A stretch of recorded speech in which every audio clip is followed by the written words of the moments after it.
Votes for women. President Wilson, how much longer must women wait for liberty? Votes for women.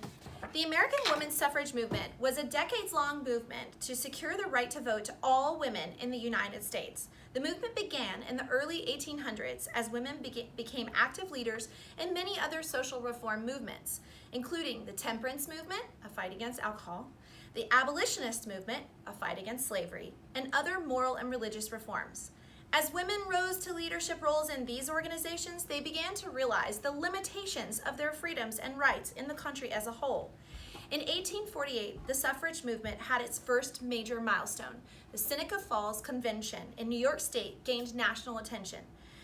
Famous women leaders, Lucretia Mott and Elizabeth Cady Stanton, organized this event, and they were joined by famous former slaves such as Frederick Douglass and Sojourner Truth. Later, after the Civil War, American women were frustrated with the passing of the 1868 14th Amendment and the 1870 15th Amendment, which gave all men, black and white, the right to vote and protection of citizenship.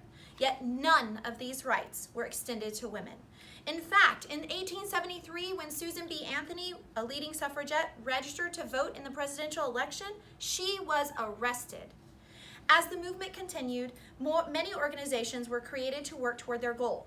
The National American Women's Suffrage Association was a leader. These women organized protests, parades, mass meetings, and more. Women even organized a transcontinental journey to get more than 500,000 signatures on petitions to submit to Congress. The National Women's Party had different methods. These women organized White House picketing and more radical strikes, including hunger strikes. But they were fighting against many who opposed them, including the anti-suffrage party with many prominent women members, including the wife of infamous Civil War General William Tecumseh Sherman. And the National Association opposed to women's suffrage.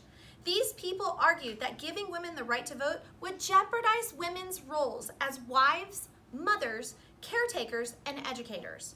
Finally, after women's work supporting the national war effort during World War I demonstrated that women are just as patriotic and deserving of the rights of citizenship as men, and after the women across the country united to participate in what they called the winning plan, the 19th Amendment was ratified in 1920 after the necessary 36 states had voted to approve it.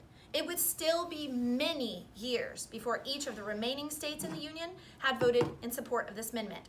Would you believe that it wasn't until 1984 that the last state, Mississippi, formally voted to ratify women's right to vote? The 19th Amendment reads, "The right of citizens of the United States to vote shall not be denied or abridged by the United States or by any state on account of sex." The long quest for equal rights of citizenship finally had officially been won.